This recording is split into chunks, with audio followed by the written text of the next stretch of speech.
Socrates said, he lived about 400 BC, that the unexamined life is not worth living. And that's what we're aiming to do. Examine life, to look at what is it the church is on about and what is the human person. Because if we don't examine it, we can't justly answer the question, is the church or isn't she against or hating sex? So that's what we're going to try and look at.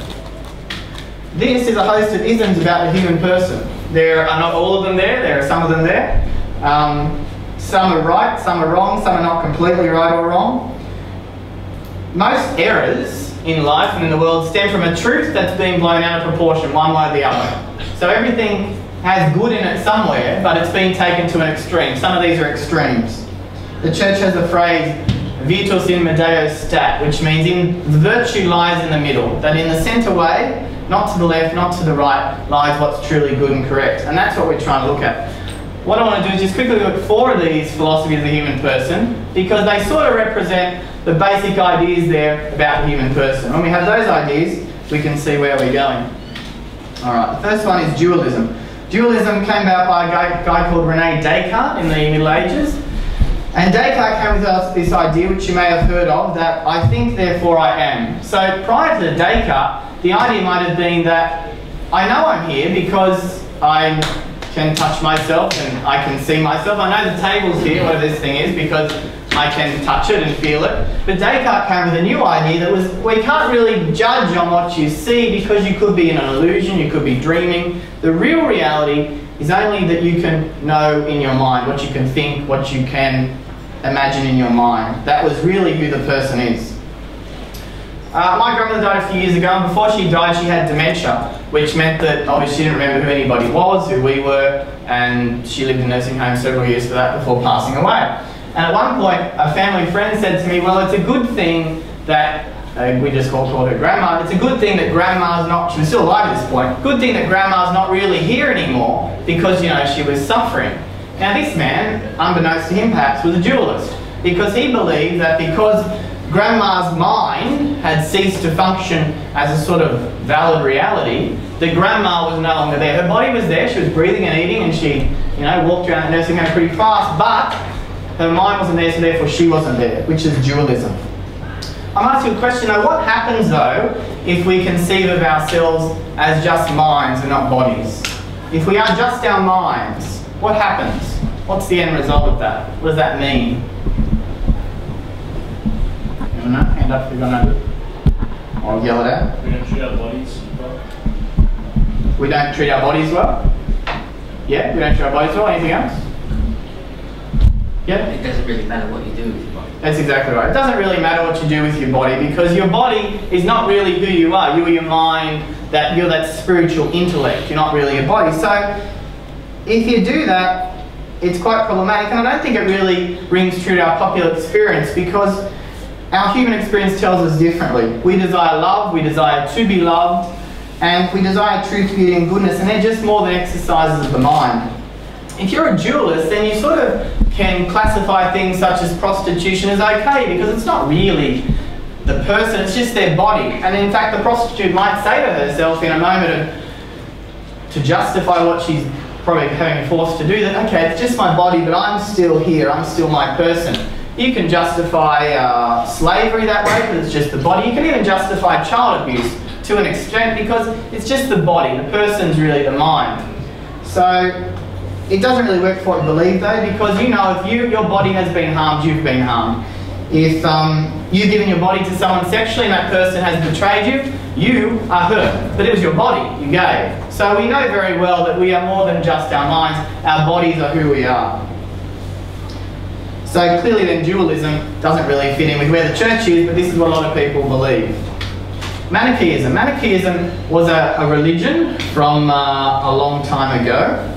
And it had this idea, it's sort of like dualism, but it's a little bit different. It had this idea that there's no single all-powerful good being. In the Catholic Church and Christianity believe there's God, and the absence of God is evil. It's not like there's God and the devil and they're battling each other. God is the all-powerful. That's not so in Manichaeism.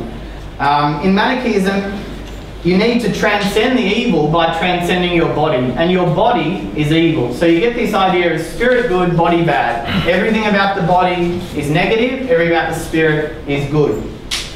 We see a form of manichaeism in philosophies and religions that call believers to transcend the body. So things like Buddhism, Hinduism, yoga to some extent. I'm not condemning, I'm just saying those sort of new age spiritualities and ideas can call people to transcend the body, saying that the body's good, and I've been to a yoga class, if you do a yoga class, they'll tell you that you need to empty out the mind, empty out the mind. That's not the Christian idea. The Christian idea is fill the mind with Christ. But Manichaeism is about transcending the body. Okay, so this isn't really sort of consistent either with at least what the church is saying, but some people do believe that. You may see as I'm talking through these how people react to these, and you may see them in real ways in your own lives. Utilitarianism, it's all about me. The words and actions judged by the resulting happiness or pleasure. The ends justify the means, the greatest good for the greatest number. Basically, an action is right or wrong, depending on how attractive it is and how much happiness it can give to me as a person. And the more people that are happy, the better it is. One example was during a debate on stem cell research, adult stem cells versus embryonic stem cells.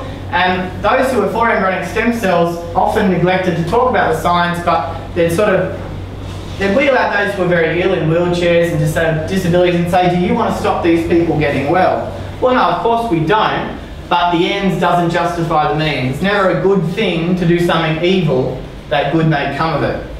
You might ask the question, if we discovered in a few years' time that there's a certain gene in a 2-year-old that if we took could cure all the world's cancer. So if we discovered that, would it ever be okay to maybe find a whole series of 2-year-olds who were neglected somewhere in, the back of Africa and take what we needed out of them at the expense of their life to save the world from cancer? What do you think? Well, if you're a utilitarian, you'll say, well, I mean, the whole world versus a couple of 2-year-olds, come on. That's how you judge if you're really utilitarian. But as I said, the guiding principle for the church is that no evil may be done, but good may come of it. So, linked to this idea is the idea that what's legal is moral, but once government makes a law, something's okay. So, abortion was legalised in Victoria last year, and the problem with that sort of idea is that when you legalise something, people begin to think, oh, well, if it's legal, it must be okay. But we need to remember that in Nazi Germany, at the time of Hitler, what Nazi Germany did was okay. It was legal in Germany because they'd passed the law. Slavery was legal at the time. Now, of course, everyone would be up in arms. You wouldn't go get a slave. Abortion's legal in some places. What if it becomes illegal tomorrow? Does that mean it's now all of a sudden wrong when it was right? So utilitarianism is a very sort of moving morality, wherever you feel it wants to be. Okay? 2 plus 2 is 4 as a reality. So if I say 2 plus 2 is 5, you'll say, well, you're just a fool. You're wrong. So this is the same sort of idea. There's not much objectivity in utilitarianism. Personalism. Personalism is not a Christian idea, but it's the idea that Christianity has built its view of the human person upon. All persons are real, have a value, and have free will. So everyone has a dignity and a value that is not just there because they've done something, but because they're a person. That's it, period. All persons are subjects and not objects. So a subject is something, an object is something you can do something to. We clear rivers, we breed cattle, we reroute water streams. Why do we do that? Because those things are objects. But we are subjects, and a subject can never have something done to it against their free will. We're personal subjects, we belong to nobody else except ourselves. Third one, the person's a body and spirit. We exist in a realm between angels and animals. The person will always be a person. Okay, so you have a spiritual soul, you have a human soul, a cat has a cat soul, a dog has a dog soul. But you have a spiritual soul, you have the ability to think and reason and dream and love and imagine. Okay? When you die, you will stay as a person. You won't become an angel, you're a person for good. So get used to it.